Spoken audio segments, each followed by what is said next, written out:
कुरकुरीत कोथिंबीर वडी बनवण्यासाठी एक जुडी बारीक चिरून कोथिंबीर घ्यायची, 1 चमचा मीठ, 1 चमचा हळद, 1 चमचा तिखट टाकायचं, लिंबू पिळायचं, साखर टाकायची आणि चोळून ठेवायचं.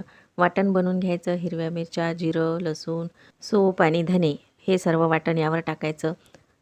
तीळ टाकायचे, ओवा टाकायचा, 1 वाटी बेसन टाकायचं, अर्धी वाटी रवा टाकायचा आणि हे सर्व मिक्स करून घ्यायचं. लागन तसं पाणी टाकायचं आणि गोळा मळून घ्यायचा. थोडं तेल टाकायचं, आणखी गोळा हा मळून घ्यायचा आणि एका डब्याला तेल लावायचं. त्यामध्ये हा गोळा पसरून घ्यायचा. त्यावर थोडे तीळ टाकायचे. तीळ टाकून थोडे वाटीने दाबून घ्यायचे.